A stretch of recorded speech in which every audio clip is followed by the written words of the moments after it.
देखिए, अगर आप अपनी बाइक या स्कूटी पार्किंग में पार्क करते हैं तो आपको 10 या 20 रुपए किराया देना पड़ता है और कार के लिए 30 रुपए। और क्या आपने कभी सोचा है कि ये जो हवाई जहाज एयरपोर्ट पर आके पार्क होते हैं, इन्हें कितनी पार्किंग पे करनी पड़ती है? अच्छा भैया, कैसी बातें करते हैं आप? अब ये भी पार्किंग भरेंगे? देखो धन्य, कुछ नया सा बताएंगे, तब तक वीडियो को लाइक कर दो। देखिए, एयरपोर्ट पर आमतौर पर 3 तरह की फ्लाइट लैंड होती है। पहला, जिसमें यात्री ट्रैवल करते हैं। दूसरा, जिसमें केवल सामान मंगाया या भेजा जाता है। और तीसरे होते हैं चार्टर प्लेन्स, मतलब प्राइवेट टाइप वाले प्लेन। जैसे महंगे शहरों में महंगे वाले मॉल में बाइक के लिए भी कई जगह 50 रुपए ले लेते हैं और कार के लिए 100 रुपए। ठीक उसी तरीके से महंगे वाले एयरपोर्ट जैसे दिल्ली, मुंबई, बैंगलोर, यहाँ पर किराया बहुत ज्यादा होता है। चार्टर प्लेन आमतौर पर काफी छोटा होता है, पर फिर भी इसकी पार्किंग का किराया पैसेंजर वाली फ्लाइट से ज्यादा होता है। और माल ढोने वाले प्लेन का किराया सवारी वाले एयरप्लेन का आधा होता है। और सवारी वाले एयरप्लेन का किराया लगभग 50,000 रुपए पर डे के आसपास होता है।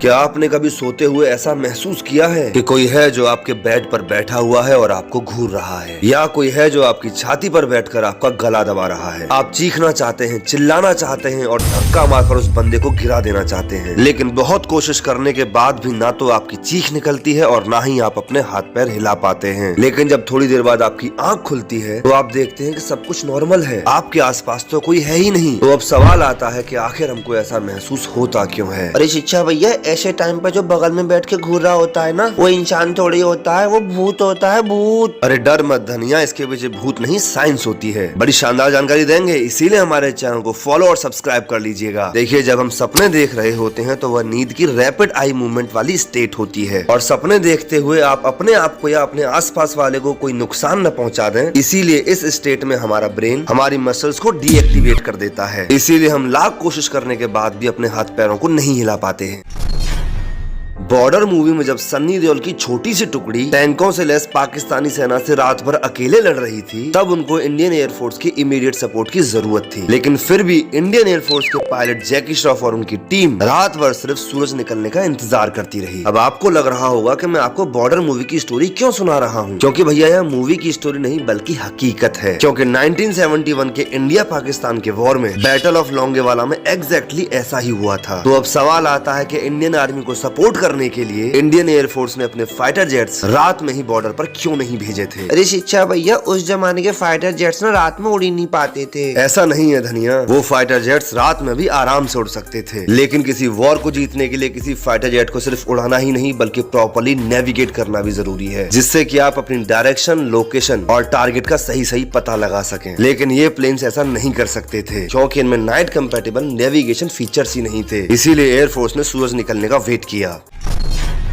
गूगल और एप्पल ने एलॉन मस्क की सारी भोकाली निकाल के बाहर कर दी है। अब ट्विटर है तो एक ऐप ही, और ये ऐप मिलता है प्ले स्टोर पे या आई स्टोर पे। अगर यहाँ से ट्विटर को हटा दिया जाए तो ये ऐप रातों रात खत्म हो जाएगा। मतलब ढूंढने से भी नहीं मिलेगा कि एलॉन मस्क का करोड़ों रुपए में खरीदा गया ट्विटर कहाँ गया। पर ये गूगल और एप्पल ट्विटर को बंद करने की क्यों सोच रहे हैं, और ऐसा होने पर एलॉन मस्क क्या करेंगे? कुछ बेहतरीन सी बात बताएंगे। प्लीज वीडियो को लाइक करके हमें सब्सक्राइब कर लीजिए। जब कोई भी व्यक्ति अपने आईफोन से ट्वीट करता था तो पहले ये लिख कर आता था कि ये जो ट्वीट है ये आईफोन से किया हुआ है। एलॉन चचा बोले नहीं, आईफोन का नाम नहीं आने देंगे, इसे हटाओ। वहीं दूसरी तरफ एंड्रॉइड वाले जो प्ले स्टोर होते हैं हम लोगों के फोन में, वहाँ की कई कंडीशन है और एलॉन मस्क जिस तरीके से पैसा मांग रहे हैं उससे प्ले स्टोर के नियम टूट सकते हैं, जिससे एंड्रॉइड ट्विटर को ब्लॉक कर देगा। अब ऐसे में एलॉन मस्क कह रहे हैं कि अगर एप्पल और एंड्रॉइड ने ऐसा किया तो मैं अपना मोबाइल लॉन्च कर दूंगा। वैसे क्या आप एलॉन मस्क का मोबाइल खरीदोगे? हमारे घरों में जो फ्रिज होती है उसमें आपने एक चीज जरूर नोटिस की होगी कि उसमें बर्फ जमाने का फ्रीजर हमेशा ऊपर की तरफ ही होता है। तो अब सवाल आता है कि आखिर ऐसा होता क्यों है? उस फ्रीजर को नीचे की तरफ क्यों नहीं लगाया जाता है? अरे शिक्षा भैया, अगर फ्रीजर को नीचे लगा दिया ना तो मम्मियाँ जो आइसक्रीम जमाती है ना, उसको छोटे छोटे बच्चे चुपचाप निकाल के खा जाएंगे और बीमार पड़ जाएंगे। इसीलिए फ्रीजर ऊपर दिया जाता है। अरे नहीं धनिया, नहीं। देखिए, फ्रिज के अंदर फ्रीजर का टेम्परेचर ही सबसे कम होता है, इसीलिए उसके आसपास की हवा सबसे ज्यादा ठंडी और भारी होती है, और भारी होने की वजह से वह नीचे की तरफ आती है और नीचे की गर्म हवा को रिप्लेस करके उसको ऊपर की तरफ भेज देती है। वह गर्म हवा ऊपर जाकर फ्रीजर से टकराकर ठंडी हो जाती है और यह साइकिल चलता रहता है और फ्रिज के अंदर प्रॉपर कूलिंग बनी रहती है। लेकिन अगर फ्रीजर को नीचे लगा दिया जाएगा तो ठंडी हवा नीचे के नीचे रहेगी और गर्म हवा ऊपर के ऊपर, और इस वजह से फ्रिज में प्रॉपर कूलिंग हो ही नहीं पाएगी। इसीलिए फ्रीजर ऊपर लगा होता है। जिस तरीके से मोबाइल की दुनिया में तरक्की हो रही है, उस तरीके से अब आपको अपना मोबाइल कभी भी कैरी ही नहीं करना पड़ेगा, क्योंकि अब आपके मोबाइल की स्क्रीन आपकी हथेली पर कभी भी ला सकते हैं आप। सीक्रेट नाम की कंपनी ने कुछ इस तरीके के ब्रेसलेट बनाए हैं जो कि स्मार्ट वॉच का टाइप है, जिससे आप अपने मोबाइल को एग्जैक्टली अपनी हथेली पर कभी भी इस्तेमाल कर सकते हैं। समझते हैं कैसे कंपनी ने इस चीज को अचीव किया और ये कितने काम का है। तब तक वीडियो को लाइक कर दीजिए और शेयर जरूर कर दीजिएगा। देखिए, एक टाइम था जब लोग मोबाइल इस्तेमाल करते थे और उन्होंने अपनी घड़ियों को इस्तेमाल करना बंद कर दिया था, पर इस इनोवेशन के बाद से लोग मोबाइल का इस्तेमाल बंद करके घड़ियों का इस्तेमाल करेंगे, क्योंकि उन्हें कैरी करना आसान होता है और वो वेट में काफी कम होती हैं। इस घड़ी के अंदर एक प्रोजेक्टर लगा रहता है। जैसे ही आप अपना हाथ एक बार घुमाएंगे, आपके मोबाइल की स्क्रीन आपकी हथेली पर आ जाएगी और इसका टच बहुत ही स्मूथ है। इवन साइकिल चलाते हुए आप रास्ता देखने के लिए भी इसका इस्तेमाल बहुत आराम से कर सकते हैं। आपको अगर ये घड़ी मिल जाए तो आप क्या करेंगे, कमेंट जरूर कीजिएगा। देखिए भाई, सर्दियां आते ही सबके रजाई कंबल बाहर आ जाते हैं, क्योंकि रजाई कंबल ओढ़ के सोने का जो मजा है भाई साहब, उसके क्या ही कहने। लेकिन जब हम रजाई कंबल के अंदर अपना सिर ढककर सोते हैं, तब घर में हमको कोई ना कोई जरूर टोक देता है कि सिर ढककर नहीं सोना चाहिए, ऐसे सोने से दम घुट जाता है, ये हो जाता है, वो हो जाता है। तो यह सवाल आता है कि क्या सिर ढककर सोने से सही में दम घुटता है और हमको कंबल के अंदर सिर ढककर सोना चाहिए कि नहीं सोना चाहिए। देखिए, रजाई कंबल थोड़े से मोटे और थोड़े से भारी होते हैं, इसीलिए बहुत लोगों को लगता है कि वह हवा का फ्लो पूरी तरह रेस्ट्रिक्ट कर देते हैं और इसीलिए कंबल के अंदर मुंह या सिर ढककर सोने से दम घुट जाता है। लेकिन रजाई कंबल एयर टाइट तो होते नहीं है, इसीलिए दम तो नहीं घुटता है। लेकिन हाँ, एक दिक्कत जरूर होती है। जब आप कंबल ओढ़कर सोते हो तो उसके अंदर कार्बन डाइऑक्साइड इकट्ठी होती रहती है और ऑक्सीजन का इनफ्लो थोड़ा कम हो जाता है, जिसकी वजह से आपके ब्रेन और आपकी बॉडी को ऑक्सीजन काफी कम मिलती है और कम ऑक्सीजन मिलना किसी के लिए भी हेल्दी नहीं होता है, इसीलिए मुंह ढककर नहीं सोना चाहिए।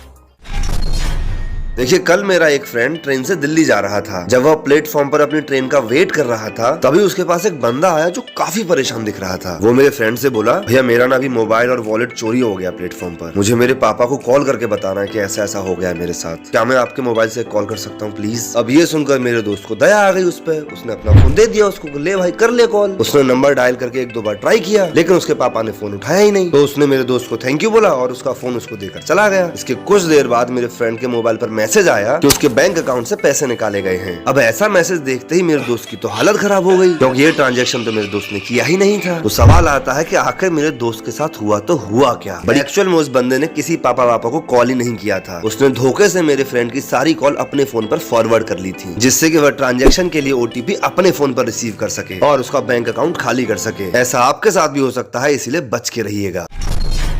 क्या हजारों टन के पानी के जहाज को साइंस की हेल्प से गायब कर सकते हैं? क्योंकि अल्बर्ट आइंस्टीन और निकोलस टेस्ला ने मिलकर एक एक्सपेरिमेंट किया था जिसका नाम है फिलाडेल्फिया एक्सपेरिमेंट। और क्या होगा जब गायब किया हुआ जहाज वापस लौटकर आएगा, और जितने समय तक वो गायब रहा उतने समय तक लोगों ने क्या महसूस किया होगा। कुछ बेहतरीन सा बताएंगे, प्लीज वीडियो को लाइक कर दीजिए और शेयर जरूर कीजिएगा। सेकेंड वर्ल्ड वॉर के दौरान नाजियों ने समुद्र में माइंस बिछा दिए थे और वो लोग रडार की हेल्प से पता करते थे कि समुद्र में कौन सा शिप की तरफ आ रहा है। सर अल्बर्ट आइंस्टीन और निकोलस टेस्ला ने मिलकर एक एक्सपेरिमेंट किया था, जिसमें उन्होंने इलेक्ट्रिक वोल्टेज की हेल्प से हर तरीके के मैग्नेटिक फील्ड को खत्म कर दिया था और उनका जहाज रडार पर पकड़ में नहीं आ रहा था। इसी कॉन्सेप्ट को एक बड़े वाले जहाज के ऊपर रेप्लिकेट करने के लिए हजारों किलो वोल्टेज प्रोड्यूस किया गया, जिसकी वजह से वो नाजियों के रडार से गायब हो गया। पर जैसे ही गायब होने के इस प्रोसेस को रोका गया तो पाया गया कि जहाज के ऊपर कोई भी जिंदा नहीं बचा था। आपके हिसाब से क्या हुआ होगा?